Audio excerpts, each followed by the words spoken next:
Movie के start में हम नामी को देखते हैं। नामी एक फोन एडिक्ट लड़की है जो हर वक्त अपना फोन यूज करती रहती है।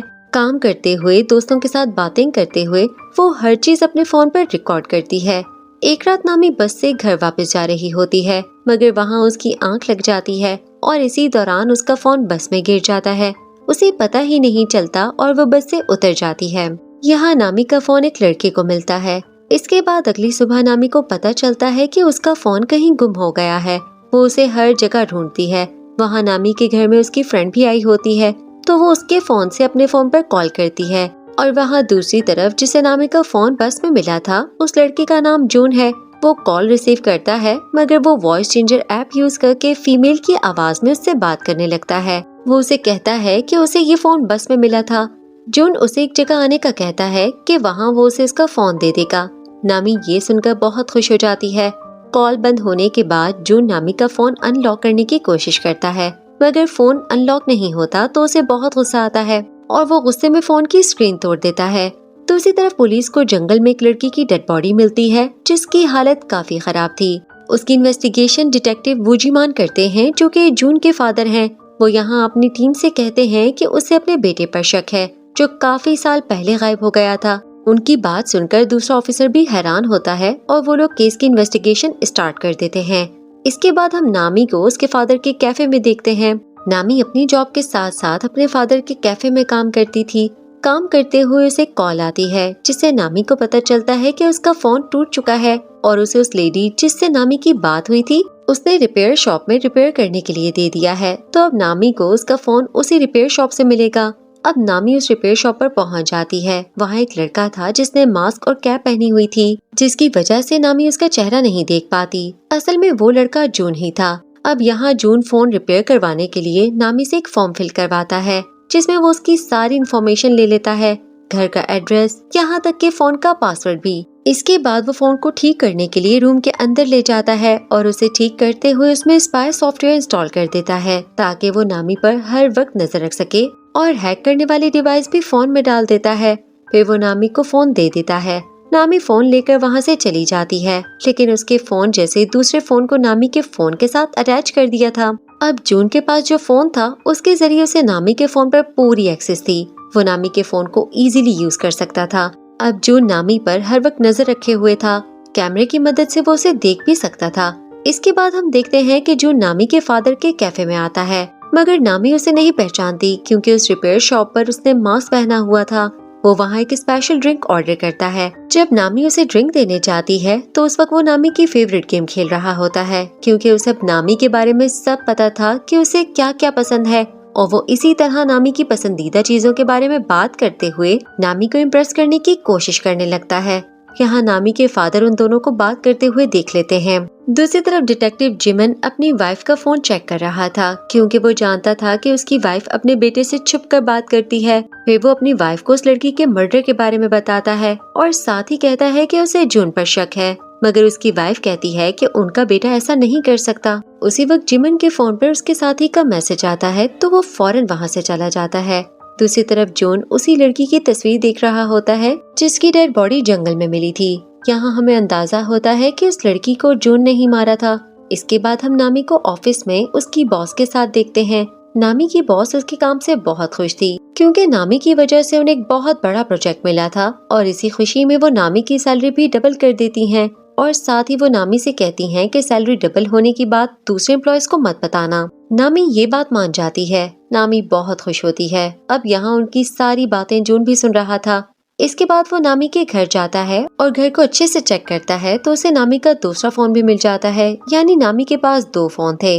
दूसरी तरफ जिमन को अपने बेटे जून के घर का पता चल जाता है। जब वो उसके घर जाता है तो वहाँ उसे उस मरी हुई लड़की की सारी इन्फॉर्मेशन मिल जाती है और साथ ही उसे उस लड़की की माँ का भी पता चल जाता है। अब ये देखकर उसका शक यकीन में बदल जाता है कि उनका बेटा ही कातिल है। तभी वहाँ जून आ जाता है और वो अपने घर में अपने डैड को देख लेता है, तो वो किसी तरह उन्हें घर से बाहर बुलाता है। और जब वो बाहर चेक करने के बाद वापस घर के अंदर आते हैं तो वहाँ जून ने सारे सबूत तबाह कर दिए होते हैं और खुद भी वहाँ से सामान लेकर निकल जाता है। इसके बाद वो नामी की डैड के कैफे में आता है और उनसे वही ड्रिंक ऑर्डर करता है। अब यहाँ जून की बातों से उन्हें अंदाजा हो जाता है कि जून ठीक लड़का नहीं है, तो वो घर जाते हुए नामी को जून से दूर रहने का कहते हैं। उनकी बातें जून भी सुन रहा होता है। अब नामी अपनी दोस्त से जून के बारे में ही बात कर रही होती है कि अगर वो बाल छोटे करवा ले तो बहुत अच्छा लगेगा। दूसरी तरफ जिमन उस लड़की की माँ से मिलने जाता है, जो उसे बताती है कि एक दिन उसकी बेटी का फोन गिरने की वजह से टूट गया था और फिर उसे उसका फोन रिपेयर शॉप से मिला था। उसका फोन गुम हो चुका था, लेकिन फोन मिलने के बाद से ही उसके साथ अजीब अजीब से इंसिडेंट होने लगे थे और फिर किसी ने उसे मार दिया। जिमन उन्हें यकीन दिलाता है कि वो जल्द से जल्द कातिल को पकड़ लेगा। इसके बाद उसी रात पुलिस को जंगल में 7 और डेड बॉडीज मिलती हैं। अब जिमन बहुत परेशान हो जाता है। दूसरी तरफ जून नामी के फादर को घर के बाहर से किडनैप कर लेता है। इसके बाद अगली सुबह जब नामी उठकर अपना फोन चेक करती है तो उसे पता चलता है कि उसके फोन से उसके कुलीग्स को काफी सारे मैसेजेस किए होते हैं, जिनमें उन्हें बुरा भला बोला गया था और उसके साथ ही सैलरी डबल होने वाली बात भी सबको मैसेज करके बता दी गई थी। नामी बहुत परेशान हो जाती है। वो समझती है कि उसका फोन हैक हो गया है। वो फौरन ऑफिस पहुंचती है जहां सब लोग उस पर गुस्सा थे। वो बताने की कोशिश करती है कि उसने कुछ नहीं किया, उसका फोन हैक हो चुका है, मगर किसी को भी उसकी बात पर यकीन नहीं आता। बॉस भी नामी पर बहुत गुस्सा करती है क्योंकि नामी के मैसेज में बॉस की भी काफी बुराई की हुई थी। वो उसे ऑफिस से निकाल देती है। इसके बाद नामी अपनी दोस्त को इस सब के बारे में बताती है। नामी की दोस्त उसे संभालती है। अब दूसरी तरफ जून को अंदाजा हो जाता है कि नामी अपनी दोस्त के बहुत करीब है। यहाँ पता चलता है कि जून अब नामी के डैड के घर में ही रह रहा था और वो उनके नंबर से नामी के साथ कनेक्ट भी था ताकि नामी को शक न हो।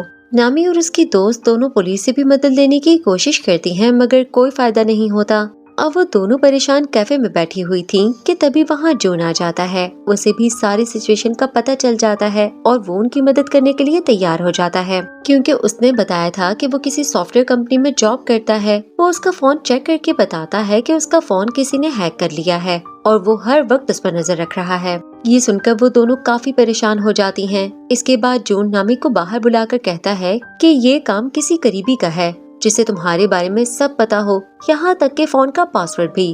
अब ये सुनकर नामी को अपनी दोस्त पर शक होता है। पासवर्ड सिर्फ उसकी दोस्त को ही पता था, तो यहाँ वो उससे लड़ाई करती है और उसे बुरा भला बोलकर वहाँ से चली जाती है। इसके बाद नामी अपनी दोस्त को याद करके दुखी हो जाती है और गुस्से में अपना फोन फेंक देती है, जिससे स्क्रीन टूट जाती है। दूसरी तरफ जिमन अपने साथी के साथ उस रिपेयर शॉप तक पहुँच जाता है जहाँ से तमाम लड़कियों को उनके फोन मिले थे, मगर जून ने वहाँ भी सारे सबूत खत्म कर दिए थे। तभी वहाँ नामी आ जाती है और वहाँ उसे सारा सच पता चल जाता है, क्योंकि वहाँ जिमन को किसी तरह नामी का डाटा मिल जाता है और वो नामी को सब बता देता है। नामी को बहुत गुस्सा आता है कि उसने जून की बातों में आकर अपनी दोस्त पर शक किया और जून की वजह से अब उसे सब गलत समझते हैं। अब यहाँ वो जून को पकड़ने में पुलिस वालों की मदद करने के लिए तैयार हो जाती है। वो लोग मिलकर प्लान बनाते हैं और नामी जून को अपने घर मिलने के लिए बुलाती है। अब यहाँ जून नामी के घर जाने के लिए तैयार हो रहा होता है। इस बार वो उनकी बातें नहीं सुन सका क्योंकि नामी का फोन खराब हो चुका था। वो बिल्कुल वैसे ही तैयार होता है जैसे एक बार नामी अपनी दोस्त को बताती है कि वो अपने बाल छोटे करवा ले। जून तैयार होकर नामी के घर के पास पहुंच जाता है। वहाँ जिमन अपने साथी के साथ उसे पकड़ने के लिए तैयार था और वो लोग उसे रोक लेते हैं, लेकिन यहाँ उसके चेंज गेटअप की वजह से उसे कोई पहचानता ही नहीं और जून बड़े आराम से वहाँ से निकल जाता है। लेकिन अब उसे सब समझ आ जाता है कि ये सब नामी ने उनके साथ मिलकर किया है। इसके बाद ऑफिसर नामी को कहता है कि शायद अभी जून ना आए तो अच्छा ही होगा कि वो कुछ दिनों के लिए अपने डैड के घर चली जाए। नामी ये बात मान जाती है। वो अपना दूसरा फोन ऑन कर लेती है और इसके बाद वो अपने डैड के घर आ जाती है। जाने से पहले जिमन उसे अपना कार्ड देता है कि अगर जरूरत पड़े तो वो उससे राब्ता कर सके। नामी घर के अंदर आ जाती है और सीधा अपने रूम में चली जाती है। यहाँ उसे पता चलता है कि उसका दूसरा फोन भी जून ने हैक कर लिया है। वो अपने आप चल रहा होता है। अब नामी डर के मारे अपने डैड को ढूंढने लगती है। तभी जून उसके सामने आ जाता है। वो उस पर बहुत गुस्सा करती है। यहाँ जून नामी को उसके डैड की वीडियो दिखाकर कहता है कि वो डिटेक्टिव जिमन को मैसेज करके बोले कि वो ठीक है और कुछ दिनों के लिए वो अपने डैड के साथ ही है। अब मजबूरन नामी मैसेज कर देती है।